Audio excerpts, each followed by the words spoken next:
कानपुर में आशा बहुओं ने अपनी मांगों को लेकर जिला अधिकारी कार्यालय के बाहर जोरदार विरोध प्रदर्शन किया। इस दौरान आशा बहुओं ने सरकार के खिलाफ जमकर नारेबाजी की। आपको बता दें कि दिल्ली से लेकर उत्तर प्रदेश और उत्तराखंड के कई जिलों में आशा बहुएं और आशा संगनियां आशा वर्कर्स यूनियन के बैनर तले अपनी अस्थायी मांगों को लेकर लगातार आंदोलन कर रही हैं। कानपुर में भी आंदोलन बीते सोमवार से शुरू हुआ, जो पहले सीएमओ कार्यालय से शुरू होकर अब जिलाधिकारी कार्यालय तक पहुंच गया है और लगातार जारी है। सैकड़ों की संख्या में आशा बहुएं जिलाधिकारी कार्यालय के बाहर धरने पर बैठी और अपनी मांगों को लेकर प्रदर्शन किया।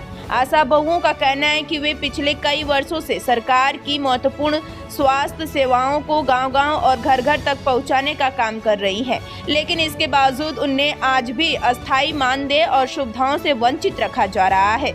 आशा बहुओं ने चेतावनी दी है कि जब तक उनकी मांगें पूरी नहीं होती तब तक उनका यह आंदोलन जारी रहेगा। कानपुर से इंडिया लाइव 24 न्यूज से राजेश गुप्ता की रिपोर्ट। मेरा नाम अजरा परवीन है। हम आशा बहु का है धरना प्रदर्शन अनिश्चित काल तक के चलेगा। हम लोग को राष्ट्रीय प्रोग्राम सारे कराए जाते हैं, लेकिन हम लोग को मानदेय कुछ नहीं है। 2000 में सारा काम कराया जाता है।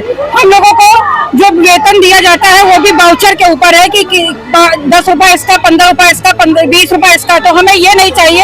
हमारा एक मुफ्त 20,000 से 26,000 वेतन करना चाहिए। हमें सरकारी कर्मचारी देना चाहिए। अब ये बताइए सर, 75 रुपए पोलियो का डिब्बा हम लोग करेंगे। पोलियो घर घर जाके 100 घर करने पड़ता है।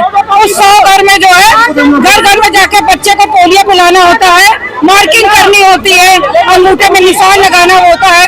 अब ये बताइए 75 रुपए करके हम 75 रुपए में अपने घर का खर्च चला पाएंगे?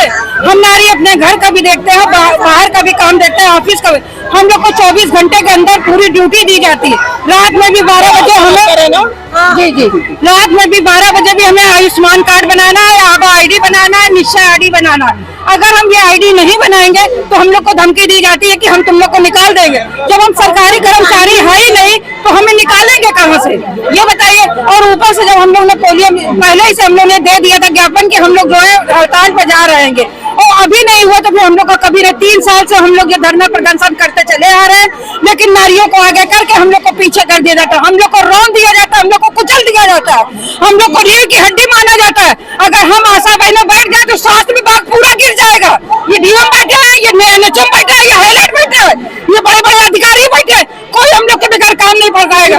जब हम उर्सला हाईलाइट जाते हैं तो हम लोग को भगा दिया जाता है। वहाँ के दलाल लगे हैं, वो दलाल काम कराते हैं, वहाँ के डॉक्टर मिले हुए वो डॉक्टर सारा काम करते हैं। लेकिन हम आशा बहुओं का कोई वो नहीं हो तो वहाँ पर जाकर ये धमकी दी जाती है, हम लोग को एक कोने में खड़ा कर दिया जाता है। हम बस इस बात की लड़ाई है, हमारी सारे आशा बहु शिवराजपुर, बिल्लाओ, कन्नौज, उन्नाव, जयपुर, राजस्थान, हर कहीं की आशा बहु यहाँ है। यहाँ से हम लोग जो है 3 तारीख को दिल्ली में धरना देंगे जाके, और ये हमारा ज्ञापन लगातार चलता रहेगा।